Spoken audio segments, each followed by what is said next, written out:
Nesse capítulo, finalmente, a Yoru revelou toda a verdade pro Denji. Também já não era sem tempo, né? Por outro lado, esse papinho da segurança pública pra cima do Denji nunca é coisa boa. E as coisas que foram ditas nesse capítulo abrem uma margem pra que o Denji tenha um final trágico. E sendo Fujimoto, tudo é possível, né? Bom, eu vou falar sobre essa e outras teorias ao longo desse vídeo, então fique comigo até o final.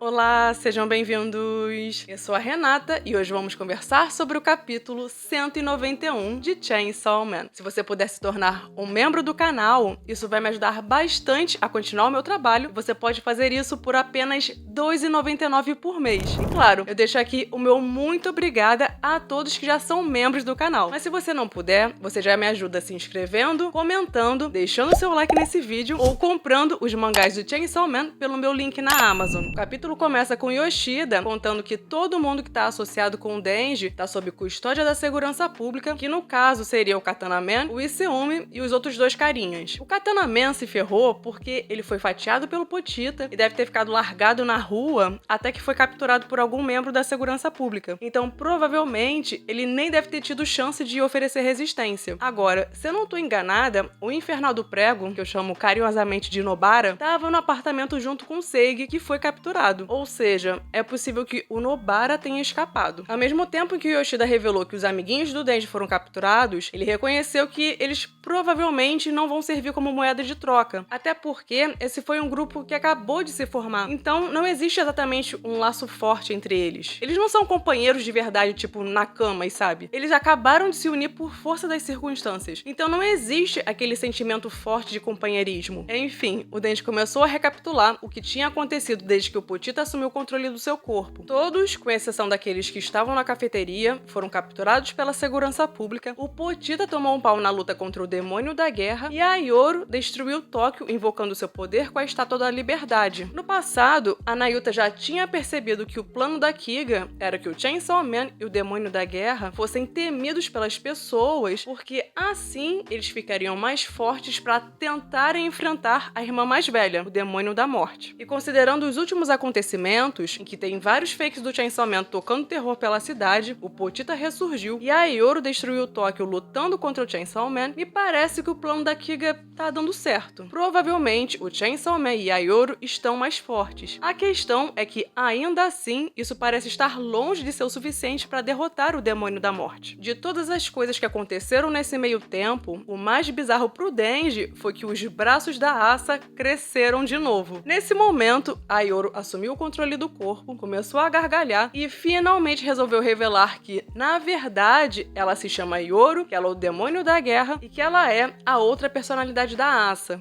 Galera, depois de uma penca de capítulos, finalmente o Denji sabe a verdade sobre a Asa, e isso foi algo que eu comentei no último review que poderia acontecer nesse capítulo. E já não era sem tempo, né? Só que eu esperava que eles fossem ter uma conversa franca, ter todo um diálogo e tal. Ao invés disso, a Yoru basicamente largou a bomba no colo do Denji e ele que lute. De qualquer forma, o Denji conseguiu lidar muito bem com a novidade. Até porque, né, ele já passou por tanta coisa maluca nessa vida que não é qualquer coisa que é capaz de lhe causar alguma surpresa. Mas é bom que agora ele vai conseguir diferenciar quem faz o quê e até revisitar acontecimentos do passado que não faziam muito sentido e faziam parecer que a Asa era bipolar. Após a revelação da Yoru, o Denji só se limitou a dizer que ela é do tipo perigosa e ela continuou gargalhando e debochou do Denji perguntando se ele tava com medinho. Aí, nesse momento, a Yoru tá se achando a fodona, né? E ela vestiu a camisa de que é um demônio que tem total controle da situação, já que o único motivo de todos estarem de boa naquela cafeteria é porque a Asa vai pirar se ela matar mais pessoas. Ou seja, pra ela, todos estão comendo na palma da sua mão. E por falar em palma da mão, foi aí que o Denji teve uma lembrança de um certo momento e falou: "Ei, peraí, quem foi que bateu uma pra mim? Foi você, Yoru? Ou foi a Asa?" Aí a Yoru se virou pro Denji, deu uma leve provocada e perguntou: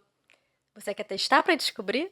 Nossa! Yoru, você é uma danadinha, hein? Que isso? Mas calma, gente. para tudo. Na verdade, a Yoru tá sendo altruísta. Ela só quer dar uma mãozinha pro Denji. O Denji pensou por uns segundos, até que se curvou no chão pra Yoru dizendo: sim, por favor. Até porque ele queria repetir aquela experiência novamente. E, mano, eu rachei demais com o Denji nessa hora, se jogando no chão, praticamente implorando pra Yoru fazer aquilo de novo, sob o pretexto de conferir se foi realmente a Yoru. Essa história de checar se foi a Yoru é balela, né, gente? O que o Denji quer mesmo é repetir a dose, ainda mais quando a Yoru ofereceu essa possibilidade. Aí mesmo que ele não quer desperdiçar essa chance, né? Errado não tá, né? Agora, um ponto é que na época que teve a tal cena do beco, foi muito questionado se aquilo foi abuso ou não. Assim, quando alguém passa por uma situação traumática, geralmente a pessoa nunca mais quer passar por aquilo, né? Mas o Denji tá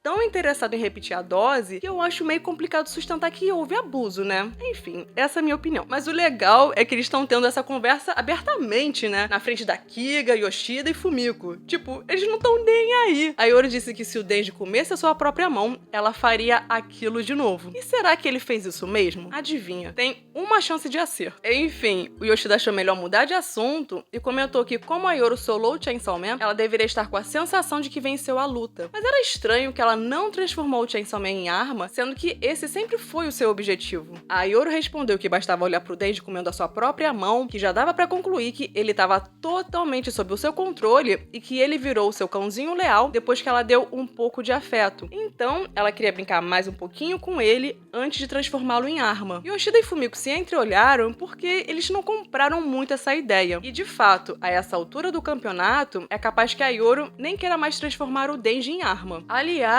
a dúvida que ainda existe é se no passado a Yoru não conseguiu transformar o Denji em arma porque ele não estava ainda apaixonado pela Asa e ainda não pertencia a ela, ou se o poder da Yoru não funcionou porque o Denji é um híbrido. Mas do jeito como o Yoshida falou, parece que realmente é possível que a Yoru consiga transformá-lo em arma. Enfim, a Yoru parece estar blefando quando disse que poderia transformar o Denji em arma a qualquer momento, já que ele tá caidinho por ela. O lance é que a recíproca também é verdadeira, né? Na real, me parece que a Yoru tá meio dividida se deveria mesmo concretizar sua vingança contra o Chainsaw Man, porque ela também tem sentimentos pelo Denji. Inicialmente, foi uma influência dos sentimentos da Asa, já que elas compartilham o mesmo cérebro, mas agora a Yoru também tá caidinha pelo Denji. Tanto é que no mundo da velhice, assim que ela teve a oportunidade de dar um beijo no Denji, ela foi lá e lascou um beijo nele. E eu até brinquei na época e falei assim, gente, essa mulher não tá se aguentando. Ela quer beijar o Denji toda hora. Então, assim como o Denji conseguiu tornar a Nayuta um demônio mais humanizado, já que ela nutria um afeto verdadeiro pelo Denji, o mesmo tá acontecendo com a Yoru. E aí, Yoshida e Fumiko já devem ter percebido isso. Tanto é que eles desconfiaram que a Yoru tava blefando. Então se você consegue transformar o Chainsaw Man a qualquer momento, então faça isso logo. O Denji protestou e a Yoru lançou um olhar pra ele querendo dizer: ei, eu não mandei você parar de comer a sua mão. E o Denji rapidinho obedeceu a Yoru e já enfiou de novo a mão dentro da boca. Gente, o Denji não tem jeito, cara. Eu passo mal com ele. Aliás, é bastante ousado da parte do Yoshida, basicamente mandar a Yoru matar o Denji na frente do próprio Denji. Até porque eu acredito que transformar o Chainsaw Man em arma implica na morte do Denji. Mas o Yoshida estava agindo com bastante frieza, desconsiderando totalmente os sentimentos do Denji. Surpreendente, né? Até porque, pra ele, eles não têm muito tempo a perder, já que daqui a pouco o Demônio da Morte vai chegar na Terra e todos os países chegaram à conclusão de que não é possível detê-la, ainda que o Chainsaw Man e a Yoru lutem juntos contra ela. Contudo, o negócio pode mudar de figura se a Yoru conseguir controlar o Chainsaw Man como sua arma sem a consciência dele, e talvez assim a humanidade possa sobreviver e até mesmo superar a morte. A segurança pública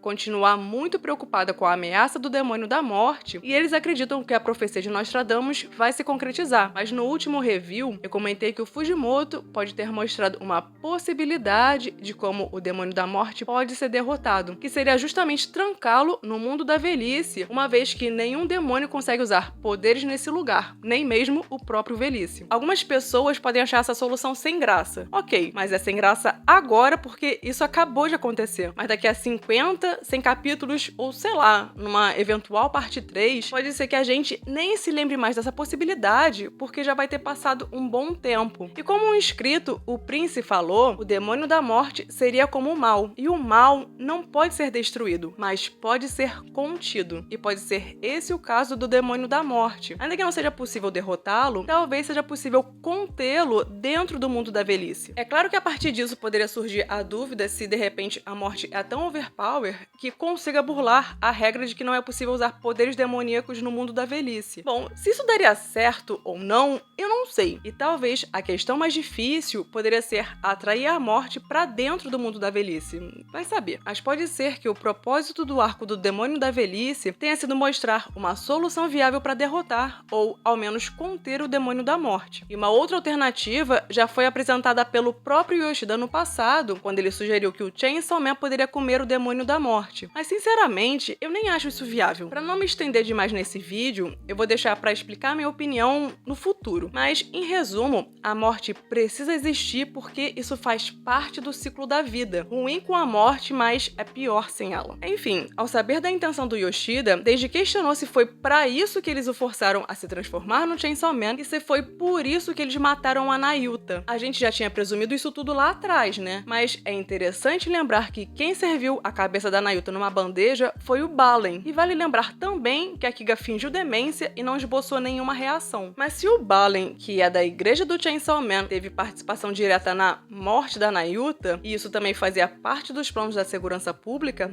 me parece que eles estão trabalhando juntos, ou ao menos em um certo momento tiveram um objetivo em comum. É claro que até agora essa morte da Nayuta é questionável, já que aconteceu off-screen. E depois dessa história de existirem duas Fumikos completamente idênticas, isso reacendeu a teoria de que aquela cabeça da Nayuta pode ser fake e a verdadeira tá viva, mas tá presa em algum lugar. Enfim, o Yoshida disse que se lembrava do que eles conversaram no mundo da velhice e colocou uma pistola em cima da mesa na frente do Denji. Se ele fosse obediente e aceitasse ser transformado em arma, o Denji poderia matá-lo se quisesse. E no momento em que o Denji apontou a arma pro Yoshida, na prática, ele estava abrindo mão de ser ele mesmo, de ter uma autonomia sobre o seu próprio corpo e escolhendo se tornar uma arma. Tudo isso porque nessa hora ele foi tomado por um sentimento de vingança e agiu por instinto. Pela onomatopeia de tlek, tlek, tlek, o Denji puxou o gatilho 3 vezes, ou seja, ele realmente tentou matar o Yoshida, mas não conseguiu porque a arma que o Yoshida entregou não tinha munição. Nesse momento, o Denji ficou puto porque ele percebeu que o Yoshida mentiu pra ele. E o Yoshida fingiu se lamentar pelo Denji ter tentado matá-lo, dizendo que acreditava que ele o perdoaria. Aí, dá pra perceber que a Yoro desaprovou a atitude do Yoshida na medida em que ela disse: viu só, Denji, como os humanos estão tolos, mentirosos e gostam de fazer intriga? E comentou também que os humanos não têm confiança de agir seguindo seus instintos. Esse comentário é bem interessante porque, ainda que o Denji seja humano, é como se a Yoro o enxergasse de maneira diferente e considere que ele não é como a maioria dos seres humanos. Também tem o detalhe que a Asa não é nada fã do Yoshida, já que ele cortou fora um dos seus braços. Então, além de ter uma antipatia por ele, a Yoro não curtiu que o Yoshida mentiu e fez o Denji de idiota. Até porque, logo a seguir, quando a garçonete chegou com um bolo de morango, a Yoro pegou todo o bolo com a mão e jogou na cara do Yoshida. Em um primeiro momento, o Denji não percebeu a intenção da Yoro e reclamou que ela não deveria ficar desperdiçando comida, mas ela rebateu que é um demônio, então ela podia fazer o que quisesse. Mas é compreensível que o Denji fique incomodado com a atitude da Yoro, porque ele viveu na extrema pobreza por vários anos, né? E já que o Yoshida deu uma arma sem munição pro Denji, tudo bem. Não seja por isso. Afinal, a Yoro não precisa disso, uma vez que ela pode matar o Yoshida com as suas próprias mãos, bastando apenas apontar a sua arma na direção dele e soltar um bang. Mas será mesmo que a Yoro foi capaz de matar o Yoshida? Ou ela só fez uma ameaça para provar que é ela quem tá no controle da situação? Eu aposto na segunda opção e não acredito que a Yoro tenha realmente matado o Yoshida. Pra mim, ela só quis mostrar que se ela quiser, ela pode matá-lo a qualquer momento. Aliás, quando a Ioro jogou o bolo de morango no Yoshida, alguns fãs notaram que esse bolo era parecido com aquele que a Power levou pro Denji quando tomou um bang da Makima. Será que isso tem algum significado oculto? Isso indica que a Ioro realmente vai matar o Yoshida com um bang? Olha, isso até pode ter algum significado mais profundo, mas eu penso que é só um bolo de morango. De qualquer forma, a gente sabe que a segurança pública é capaz de fazer qualquer coisa para atingir os seus objetivos. E essa insistência de fazer a Ioro transformar o Denji em arma não me soa muito legal e abre uma margem enorme para que o Denji tenha um destino trágico. E sendo Fujimoto, a gente pode esperar qualquer tipo de final. Eu espero que o pior não aconteça com Denji, mas vai que... Enfim, na semana que vem teremos um novo capítulo e se você curtiu o vídeo, eu te peço para clicar no like e se inscrever no canal, caso ainda não seja inscrito. E também considere se tornar um membro do canal. E vale a pena ativar as notificações para que você seja avisado assim que sair o próximo review. Bom, esse foi o vídeo de hoje, eu vou ficando por aqui. Até breve!